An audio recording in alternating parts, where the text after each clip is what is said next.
At this great capacious bowl of a stadium, the home of the legendary Giants and Jets, and the setting where 36 days from now someone will get their hands on the World Cup.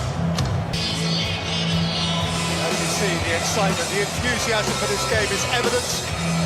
An estimated 500,000 Brazilians live in or around the New York, New Jersey area. Welcome everyone to our live coverage of this friendly international between the World Cup semi-final. As always on these occasions, the national anthems.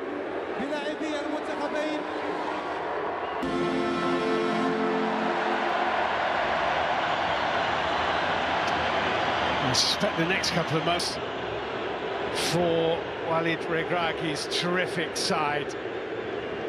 He wins only his second cap. His first cap was in that third place match in the Khalifa Stadium against Croatia, which Morocco. So huge excitement. Morocco have lifted themselves on Chelsea, and also a second cap to the Roma defender Roger Ibanez in what must be the least experienced Seleção 11.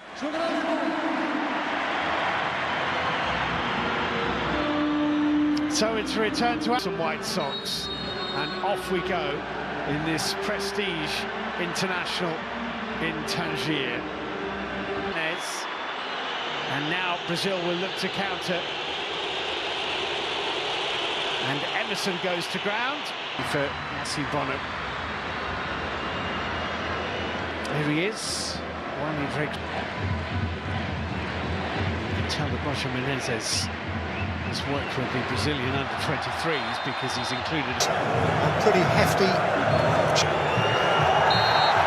Ibanez at right back for Brazil is principally a centre-half, having to fill in. That was his challenge. Key area, I think, both flanks out there.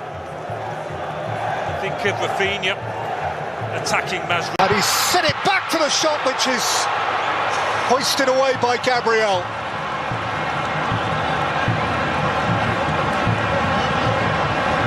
Ali Nawi against Gabriel, who goes in for more and takes quite a hit.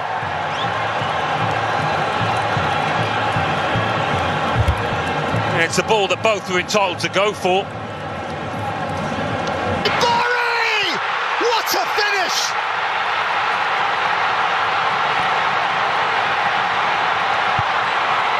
Amid the searing heat of New Jersey, Ismail Saibari lights up Moroccan hopes.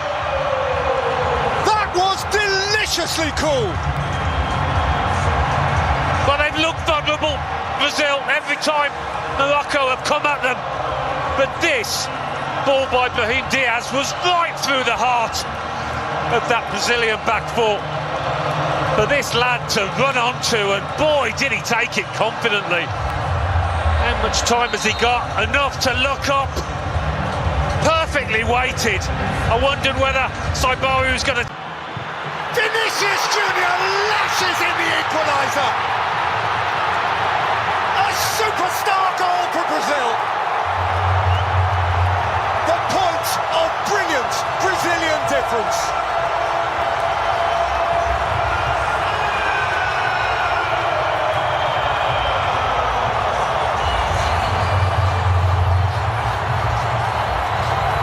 Well, when you're struggling, when you can't string 2 or 3 passes together, when you're low on confidence, you look to your superstars to try and dig you out of a hole.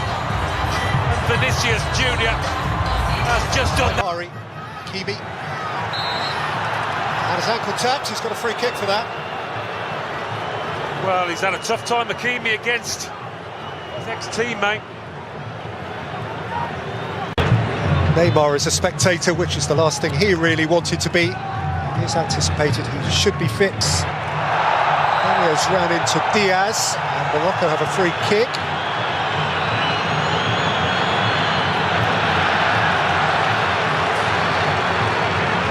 The cartel. Santos! Bono got across to deny Paquetá what would have been a showpiece goal. It was well directed, not quite the power he would have wanted. It's not been the easiest of halves, Paquetá at times. Morocco began it like lightning, and they established a lead which they were worthy of through Ismail Saibari, a delicious lob from outside the penalty area. What a beautiful evening here for the start of a second half which promises so much, and ahead of which Vinicius Junior, having scored a beauty of a goal to draw them level. Brazil have made a couple of changes, Alan Smith, one at right full-back and one in midfield. And the players they've withdrawn, Roger Ibanez and Casemiro, I think it's no coincidence to observe, were both on a yellow card. Yeah, and I thought Roger Ibanez did struggle in general. Rafinha once more, beyond Marquinhos at the near post. Catch by Vinicius Junior.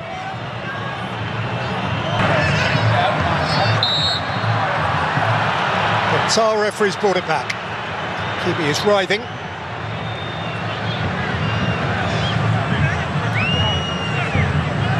Guimaraes walking away from the scene of the alleged crime. Junior can emerge. Saibari gets his free kick. Fabinho taking him out there.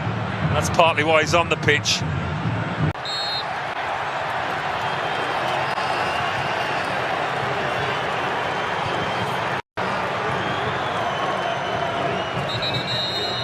He saw the moment get away. And if he looks over his shoulder, he will see that there is...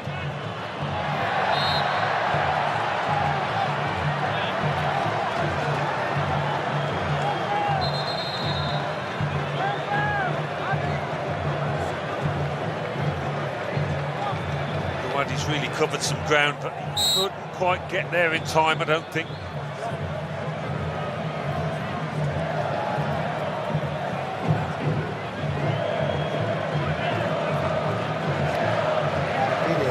He's obliged to take his leave here because he's losing blood.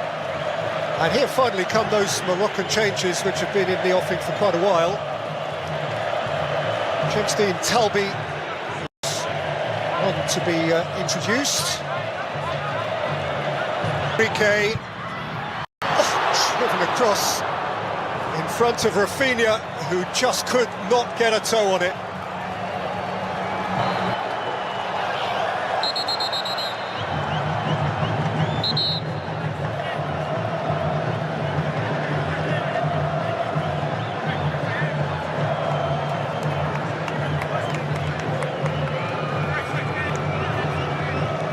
Have a player down injured, and Slavko Vincic has wisely used this as an opportunity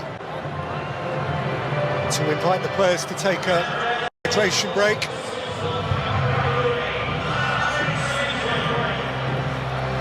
And Alan, as you identified very early in the piece, it's been a very different game of football since half-time, much more tactically tight and wary. Yeah, I think neither coach really after the first half would have been entirely pleased with it because it was a bit too open, but it's got the look of a match whereby it's next goal winner. I might be wrong, but Brazil, with the substitutions they've made, look the more likely. Saibari! He's got a corner. All would have been waited. Set back by Vinny Junior, and Rafinha cracks it into the arms of the goalkeeper. He did well to control it, actually, Rafinha. Not an easy angle.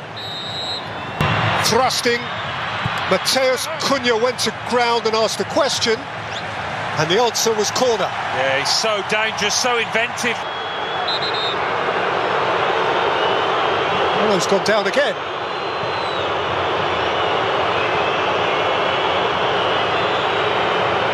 Here is that heart-and-mouth moment. Coming together after Ono had cleared the ball. Just momentum of Rafinha.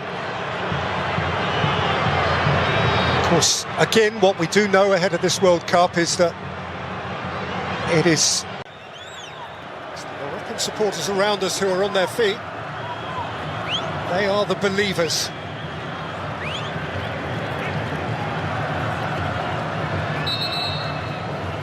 Went down and knocked down again at the feet of Amai Mooney. Well, I thought he might be going. Houadi. And the end. They'll settle for that. They'll have to settle for that. Carlo Ancelotti caught between some sort of satisfaction and perhaps mild regret that Brazil couldn't come out of the blocks more assuredly than actually they